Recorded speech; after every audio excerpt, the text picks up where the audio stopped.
Good evening and welcome. Thank you for coming to tonight's program. I'd like to introduce our presenter, Diana Stelin. I have learned through working with Diana that she is a Renaissance woman. She is a landscape artist, educator, author, and fashion designer. Her pieces are featured in dozens of private and corporate collections. She has managed a gallery chain, founded a teaching art studio, published a book, and traveled the world. And we are lucky enough to have her right here in Brookline. It's been a real pleasure to host her work here at the Coolidge Corner Library, and I'm grateful to her for sharing more of it with us tonight. So I will turn it over to you, Diana. Thank you. Thank you so much for having me. And I was really hoping that we'd be able to do this in person. I think everyone's hungry for some in-person communication and meeting people, but it is the sign of the times. And I just wanted to start out by giving you a little intro to the project and to how it all came together. The show that is finishing right now at the Coolidge Corner Library is called Melting into the World. And the largest piece that is featured there, that measures about 60 by 85 inches, is the first piece that I had created for the Venice Biennale, which I have the honor of participating in this coming April 2022 through November 2022. And for this project, I really wanted to combine all of my different hats, art, education, and design. And initially it was going to consist of 2 or 3 large-scale paintings and a number of garments that are influenced by the carnival in Venice, as well as the fabric, which is a lot of times based on the paintings that I create, would be based on the reflections of Venice. And then when I thankfully visited Venice this past summer, it was a long anticipated trip, but wasn't quite sure if I was going to make it, to kind of plot my route and figure out exactly where the paintings are going to be painted, because it also was supposed to be a scavenger hunt for kids who are going to be in Venice throughout the Biennale and will get to experience not just the paintings, but I wanted them to experience the city and really see it not as a Disney World type of tourist, but find out about its hidden gems and learn a little bit more about its history, its importance, its impact on the world. I apologize for my family just getting back in. And for this quest, when I got to Venice, I met with a woman who runs an amazing charity, French charity called Les Ailes de Venise. And she suggested that it would be wonderful if it also culminates in a book. And that, after thinking about it, made perfect sense, because that gives everybody an opportunity to actually experience the story, experience history, but follow along with the scavenger hunt, both kids and adults alike, and find themselves in Venice and falling in love with Venice from a completely different perspective. And the reason why I chose Venice in the first place is because this was my 6th time visiting. I went there as a college student a few times when I was studying abroad, and first in France, in Paris, and then in Rome. And then I went for the Biennale a few times when I managed the gallery, and then just as somebody who fell in love with the city. And every time I visit, I see the effects of tourism on its decay. I see the effects of water and what it does to the city, and I just can't stop marveling at the fact that this amazing gem has been there for years and years and years, for centuries. And I really hope that through different charities, through different individuals who care deeply about Venice, our children and our grandkids and our great grandkids will still be able to see it and experience this fairy tale and appreciate it for what it really is. So I'd like to start out by reading the fairy tale because it was just completed and run through with my editor prior to this very first reading, and would love to get your feedback on it, and then show you the paintings as well as what these paintings coincide with in terms of the story. So I'm gonna open up my file and start reading. The story is called Hannah in Venice. It's a foggy February morning. There's a mist over the rooftops, making the red brick roofs more subdued, the golden hue of the palazzos a pale yellow, magical. Hannah is sitting on the steps to her home and watching over her two little brothers. Her mother is busy tidying up after the most recent flood, Acqua Alta. This time, after 2 weeks of rain, the water went up so high that they had to spend the night with the rabbi up in his 4th-floor apartment a few blocks away.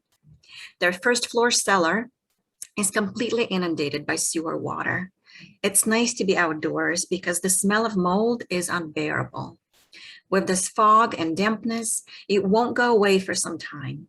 It's also a blessing that their street, Rio Terra di Franceschi, is wide and Hannah's brothers can play ball, a rare treat in Venice. There's less risk that their makeshift soccer ball will fall into the smelly canals. Despite the damage, Hannah loves seeing the effects of water on the city. It's devastating, without doubt, to live through the incessant floods, but she adores watching the drips the water creates creeping up the buildings. The peeling paint on palazzos, which uncovers past lives and secrets, is mesmerizing. The water is so powerful. As people strive to place their roots lower and lower, it defies them by corroding foundations and rising higher and higher, proving that our little dramas are just specks in the universe. Just like today, Hannah often sits daydreaming about what life outside their Jewish ghetto might be like. Are there princesses strolling through in big dresses with tall lacy collars, capes flowing behind them, and men in feathered hats leading them to royal gondolas? She can see striped shirts of the gondoliers already bowing to their highnesses. What she wouldn't give to be a fly on a wall at a grand ball, big skirts swishing in unison, dancing to melodious symphonies. Hannah, daydreaming again? Will you please come help? I can't possibly clean this house on my own and finish off this project for Signor Rinaldi. Be responsible for once. Her mother Eva calls out. With reluctance, Hannah leaves her dream life and walks in. How quickly reality sets in. In front of her is a dark room with 5 cots, stove in the middle of the floor, serving as a heater during the truly damp days like today. Sunlight doesn't get into this level. When inside, you don't know if it's day or night. A dingy table with shaky chairs and pillows to the right. An old lamp sits on top of it to bring some light to the sewing project Ava has. Adjusting to semi-darkness, Hannah makes out her mother, Ava, dusting in the corner. Ava is only 30, but her back is hunched over from endless manual labor. If she's not cooking for their family of 5, she's cleaning.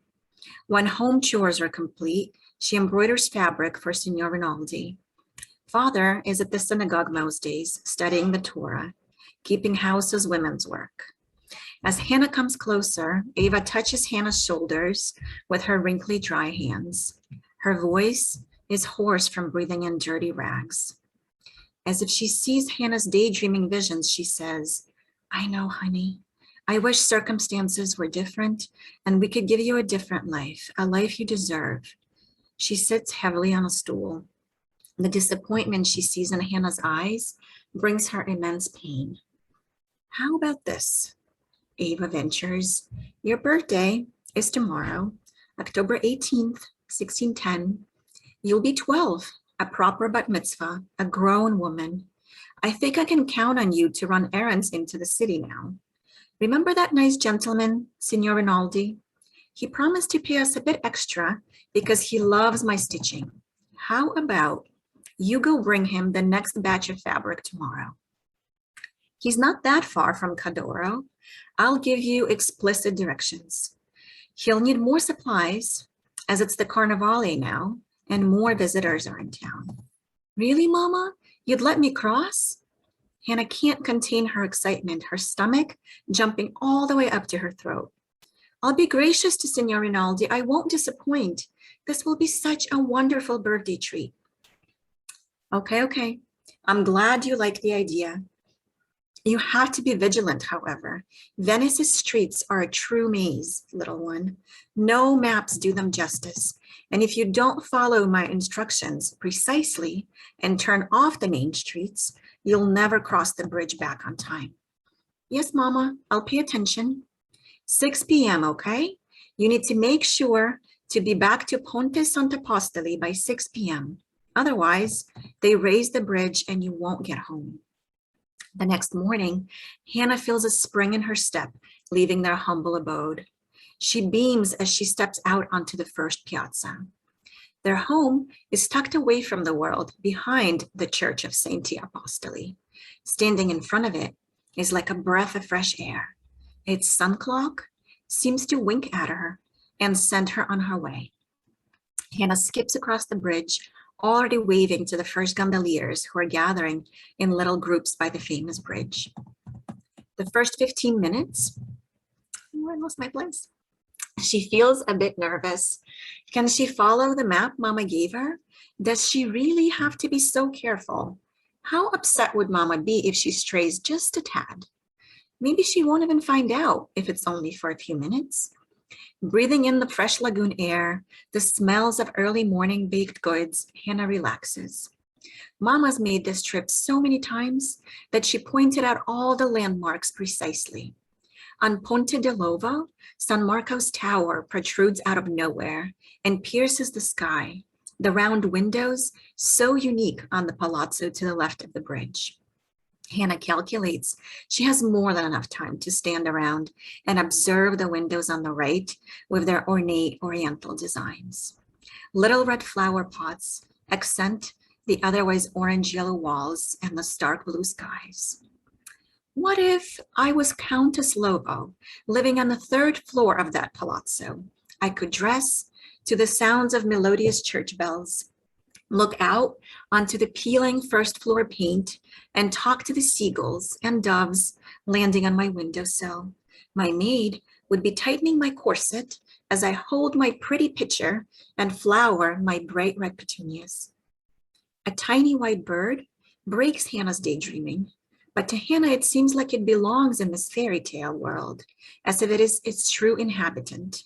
Oh, look at this little dove. It's all white, so magical in this morning light. Where are you off to, little dove? Do you want to show me a bit of Venice? What's your favorite chimney? Oh, don't you just love all of them? Or do you prefer church spires? With that inner dialogue, Hannah follows the white dove off the bridge and into a tiny street on the right, and then onwards onto a piazza with an old water fountain in the middle of it. Then another little alleyway until she reaches an expansive open space with the most peculiar crooked tower she ever saw. The white dove flies to the tower's spiky roof for a full view of the city, and Hannah suddenly realizes that she's nowhere near where she's supposed to be. She peeks at the clock. It's only 9 a.m. She would have panicked if it were mid-afternoon, but she has plenty of time. And then she sees them, a group of young princesses walking down the piazza like a flock of white swans, in matching dresses and silver caps, giggling as their full skirts swoosh along the pavement, hurrying towards what seems to be an important engagement. No harm in following them just for a tad, thinks Hannah, and traces their footsteps until they reach their destination, running up the steps of a theater and already practicing their opera stances for a performance ahead. Only when they're out of sight and safely inside, Hannah looks around. Those girls aren't the only people in unusual dresses. At a cafe adjacent to Teatro El Fenice, people look at her through varied colorful masks, from under tripod hats. Gentlemen sport over-the-knee riding boots and long capes, faces covered by long and scary beak noses. Older women dazzle in layers of lace and suede. Where am I? Is this some sort of a theater set? Hannah is so curious that she walks into the closest shop on the corner of Piazza San Fantine to inquire. The shop has no name, but attracts Hannah as it has all kinds of bright journals and pens in its window. The middle-aged, grumpy shopkeeper is preoccupied with creating his new handmade marble papers. He doesn't even seem to look up, but is already commenting on Hannah's presence. Watch your back. Don't soil my leather journals with your fingertips. Watch out for the handcrafted ink pens, he screams. Excuse me, what is happening outside? Is this a play? Are these people actors? Hannah asks the shopkeeper with unmasked excitement. Oh, it's the Carnivale, don't you know? Happens every year starting from Shrove Tuesday. And people get to dress up? If you feel like it, sure. Who gets to participate? Is it just for the countesses? No, that's the beauty and the horror of the Carnivale. Anyone can dress up and take part, even Jews, he says, noticing her sharp nose and thick curls. No one knows who you are under your mask, so long as it's an interesting costume. Hannah acts as though under a spell, enthralled. She asks the man for an old journal she could use for some notes, and he hands her a torn straight he was about to throw out. Stepping outside, she recedes into the shadows, away from the eyes of so many masked characters, her hands itching to record what's around her, goosebumps from so much inspiration and excitement. For hours, Hannah feels glued to the steps. People keep coming and going, waltzing through the streets in their full skirts and pointy hats. She knows a thing or two about fabrics, as her mother is the best seamstress in the ghetto and taught her what can be flowy and what remains stiff, what would suit a collar or sleeve cuffs. She sketches, at times still looking up the passers-by, but more often guided by some energy within, her hand moving of its own accord. She doesn't feel the pangs of hunger or any discomfort from sitting on a hard surface in one position. Her inner energy keeps her going. Though it seems to her like only minutes passed, she's so engrossed in her process that she doesn't notice the faraway sound of the tower that call to return home. The evening skies thicken, and before long, it's dark. Hannah, under the effect of so much exhilaration, doesn't stop to worry. Mama would understand, she convinces herself. In the morning, she'll retrace her steps and find Signor Rinaldi. His shop can't be too far. Everyone must know about it. Venice isn't that big of a city. Hannah realizes she'd need to sleep on the street, but that's not the first time this happens. During some late night floods, they cannot make it to the rabbi's house and often sleep on the steps of the tallest bridge they can find. Mama taught her to find the softest thing for a pillow and pretend like she's in her cot. Oh, how worried sick Mama must be right now, and angry at her disobeying daughter. She better find her way home tomorrow, and only after she meets Signor Rinaldi. Otherwise, she'd be in serious trouble. Hannah walks for a bit, lost my place, until she finds a cozy little bridge overlooking the calm waters of the canal. lays out her bag of fabric as a pillow on the wide landing, and looks up. A statue of Madonna and Child lulls her to sleep in an instant. Waking up with the sun, Hannah sets out to find the famous shop of Signor Rinaldi's. She knows it's on Campus St. Zulian and figures signage would help. She didn't see it in the dark, but now she noticed that her friendly overnight bridge is called Sottoportego della Malvasia Vecchia. From there, she has to pass through a narrow arched pathway, which is labeled as Via dei Caffettieri, and onto the Grand Campo Sant'Angelo, which she remembers because that is where the little dove left her on that crooked tower. From that piazza, she gets onto a snaking Rio de Terra dell'Assassini, a street that seems to pass through all other streets of the city and promises to get her closer to Signor Rinaldi's shop. As Mama promised, Venice proves to be more treacherous than Hannah imagined.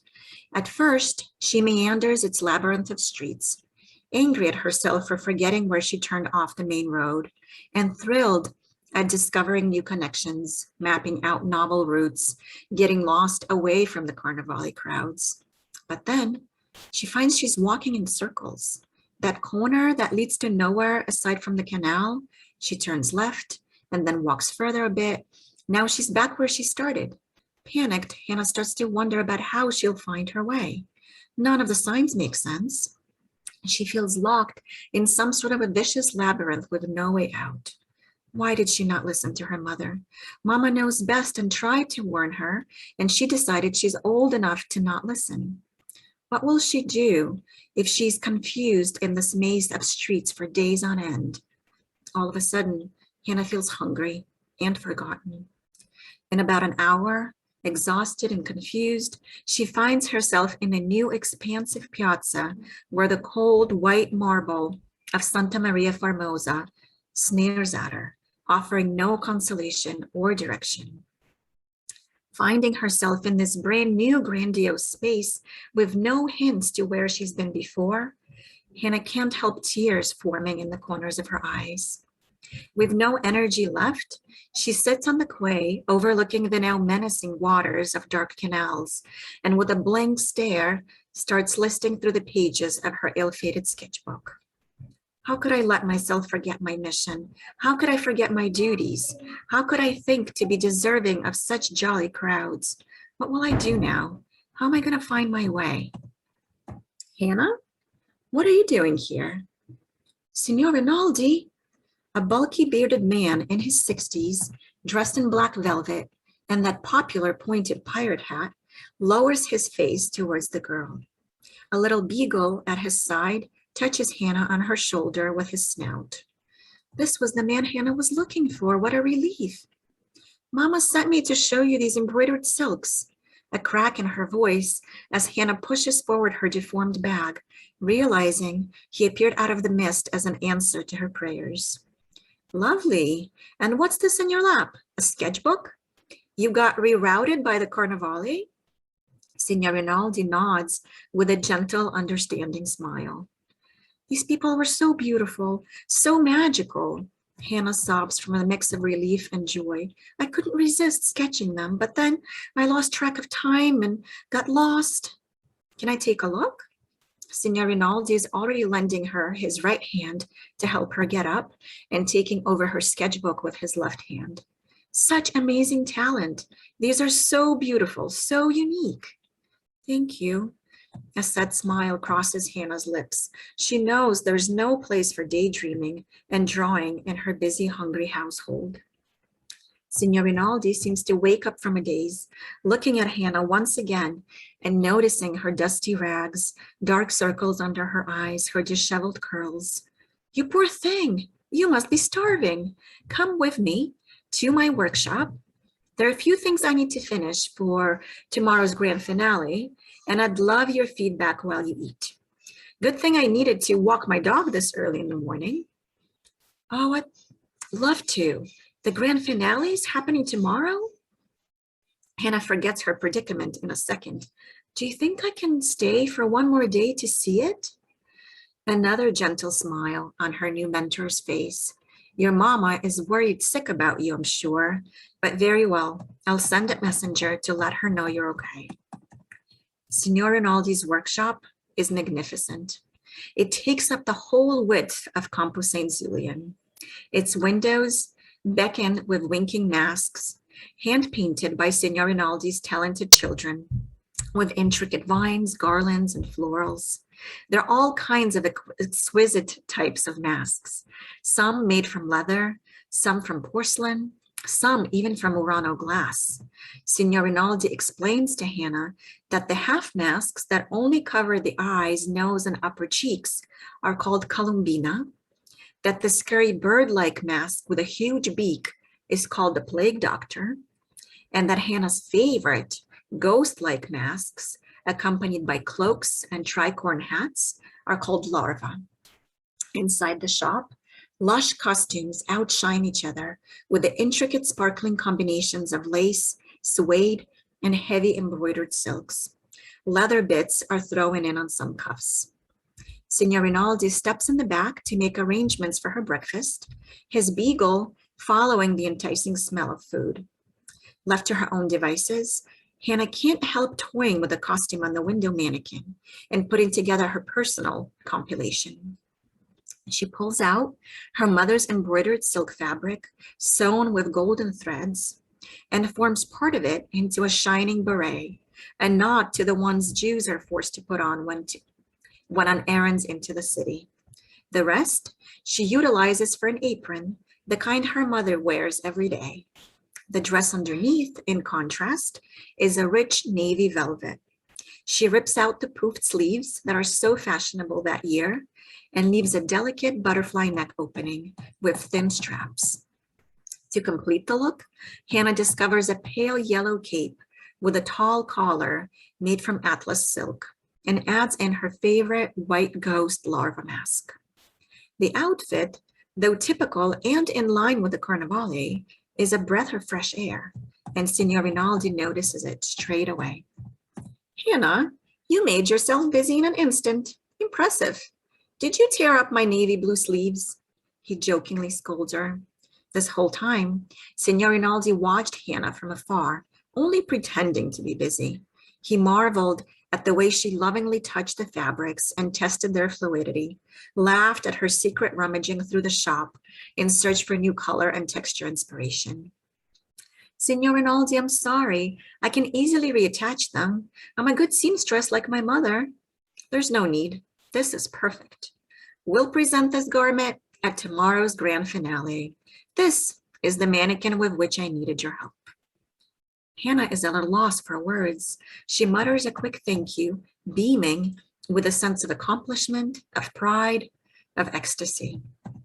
The grand finale takes place in San Marco, Venice's largest and most impressive piazza. Thousands of people gather around, showing off their imaginative garments, strolling through in search of new acquaintances and old friends, looking over each passerby with an inquisitive, knowledgeable look. Hannah loves that she can hide inside her own creation, covered by her larva mask, adorned this morning by Signor Rinaldi's oldest son, with gold garlands around the eyes and a gracious, smiling golden lip. No one knows her origins.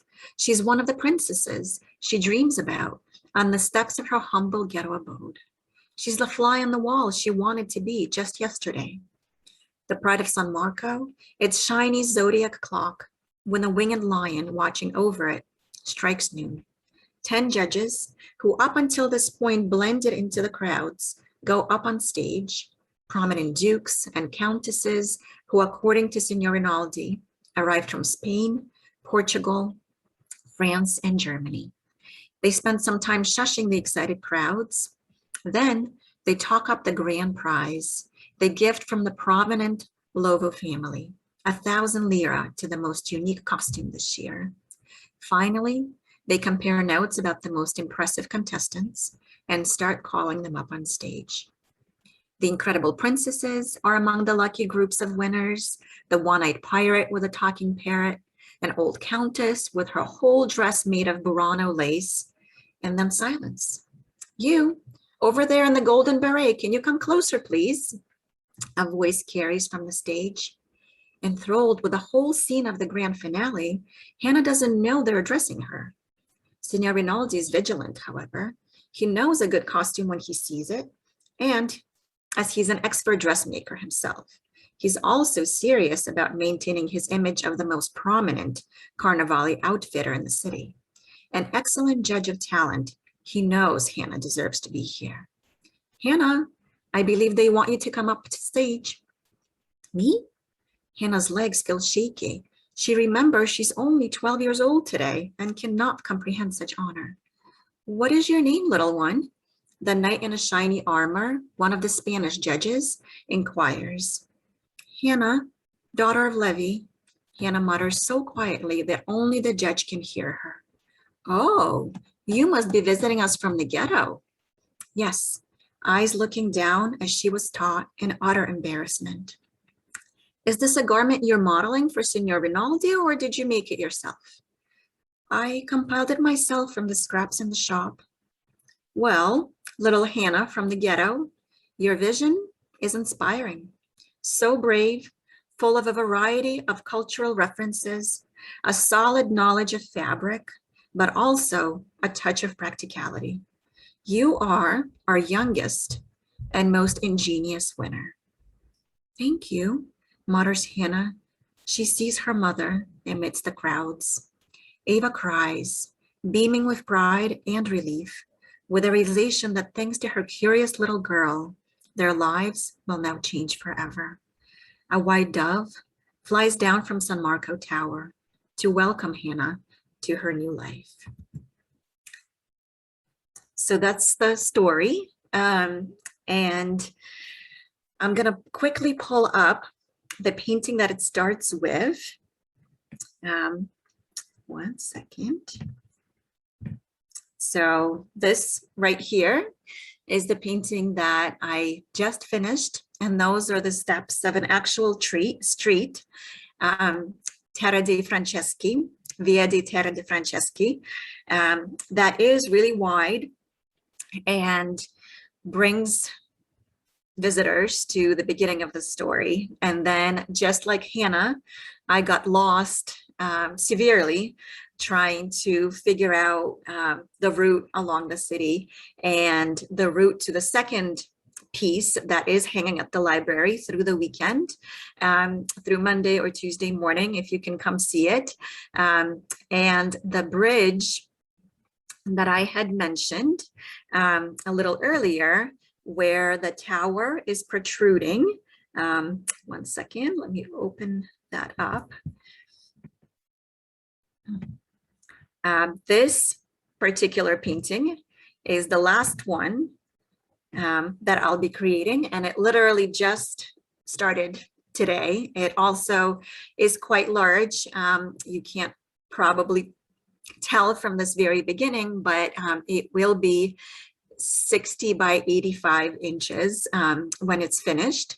And the piece that is at the library is the piece of the bridge where Hannah fell asleep with Madonna and child overlooking the bridge and lulling her to sleep. And along the story, there are multiple references to actual streets and landmarks, and hopefully that will be enticing enough to kids and adults who really want to discover Venice from a different point of view. I don't know if I have, let me see if I can pull up the painting that is at the library for those of you who might not be able to see it. This is going to be just a tiny section of it. One second. But this is my little daughter and my little niece when they came to visit the painting as it was being finished up and before it got stretched. But that is the painting that is on view at the library for another couple of days. And the garments are designed. I'll show you those sketches really quick. So this is the dress that that Hannah came up with. And this is another dress that will be presented as part of the show. And I'm heading to New York to get the fabrics started with the incredible print of Venetian reflections in the next couple of weeks. So things are definitely moving along. The illustrations in the book will be of the paintings that are part of the show and some of the watercolor sketches that that I did on my trips to Venice. I would love to welcome any questions. If anybody has any questions today, and just hear about any feedback that you might have, especially our host, Brita, who is extremely knowledgeable about the world of children's books and books in general. So if anyone wants to pitch in, definitely feel free to do that. Trying to think of what else I forgot to mention with regards to the story and the project. Venice Biennale will run from April 22nd of 2022 through November 24th of 2022. So there are whole 6 months to hopefully go over and see it, and fingers crossed that COVID is behind us, or at least manageable at that point. That would just be really lovely. So I think that's it on my part. If anybody has any questions. Thank you so much, Diana. That was wonderful. Do you have specific plans to visit Venice during the show? I will definitely be going there for the opening in April. So that is at least one trip that's planned, and then we'll kind of see how it goes over the summer, and maybe for the closing reception. That's very exciting. I'm envious. I do have a couple of questions about the book. One is if it will have a map. Yes. Mm-hmm. Okay. It will have a map that is almost drawn by hand by Ava, Hannah's mother. And it will have the scavenger hunt in the end. So it'll all be put together so that people who are coming to see the exhibit could pick up the book and with the scavenger hunt in it, and follow along to all the places where the book takes place. Wonderful. And do you also plan to include any type of glossary or historical note or that type of information? You know, I wasn't really thinking along those lines just yet, because I wanted to leave a little bit of that fairy tale feel to it, although everything is checked against historical records, and I've been reading quite a bit about the history of the Jewish ghetto in Venice, and actually doing a presentation in a couple of weeks for State Street about the Jewish ghetto. So so I guess it is historical fiction in a way, but I'll have to give it some thought. Yeah.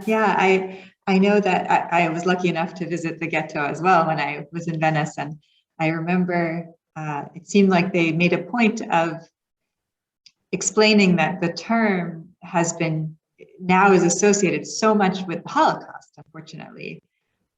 In many parts of the world, that's the only context they know. And probably the children who read this book will be too young to have that association yet. But I wonder if there would be any confusion around that term. Yeah, there apparently is still a lot of debate on where the word ghetto originates from, because the Venetian ghetto is the very first ghetto that existed. And the most common thought right now in terms of people analyzing this is that it derives from the word foundry, because that's where the foundries were, old foundries where they were building ships. And that's where the Jews were sent on the kind of the outskirts of Venice at the time. And then what's really interesting about being there is that the new ghetto is actually the oldest part. And then they just kept adding on to it as the generation kept growing. The numbers of Jews that were migrating kept growing. So it's quite fascinating. And the reason why I think I started to look into this topic to begin with is because my first time in Venice, I lived in Cannaregio, which is the Jewish ghetto. And it seemed like it was the one part of town where people actually lived. It wasn't just there for tourists with abandoned palaces. And you could tell that there's life in Venice, and it's a living and breathing city, and people take pride living there. And so I always wanted to explore Cannaregio more and more. And every time anybody that I know goes, I always advise them to stay there, because that's where you really feel what the city is like.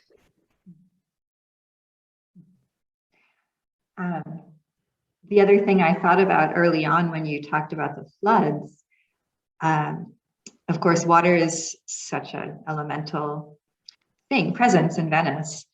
But it also made me think about climate change. And, you know, this story is set centuries ago, but I wonder if that's one place where the children who read it now will find some resonance with the world that they know, whether or not they know Venice, you know, that they may have. Unfortunately, they may have that image and that context for it too. It's true. Yeah. And it definitely is a sad and true fact that Venice is being lowered by 10 centimeters every year. So I know that there are tons of efforts on preserving the foundations, but it is getting, and the floods are getting more and more severe, which I'm sure has a lot to do with climate change as well. If you think back to the most recent one in 2019, it was pretty devastating. And you could still see the remnants of the high water from 2019. So I hope stories like that not only bring history to the forefront, but make kids understand how fragile the city is, and how we want to be doing whatever we can to preserve it. Yeah, that's great.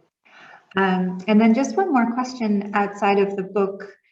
I'm wondering, since it's so wonderful that you're able to show us the very beginnings of the new piece, and can you just describe where you are in the process, what led up to the point that you reached today, and then what will the next steps be?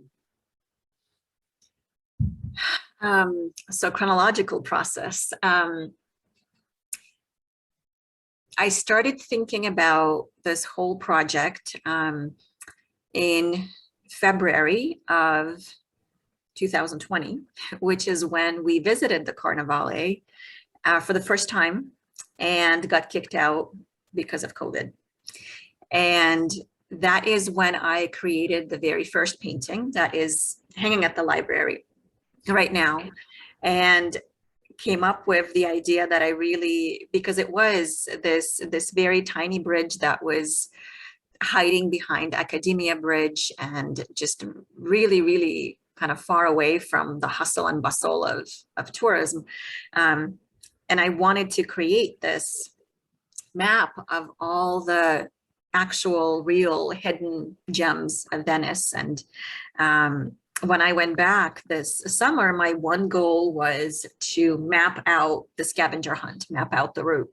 And it took me 2 days to just find that tiny bridge where I painted the first time, even though I thought I had a pretty good idea of where I needed to be. And then since I kept getting lost, I figured that I need to have a painting that was just started today as kind of the middle ground, because it has the prominent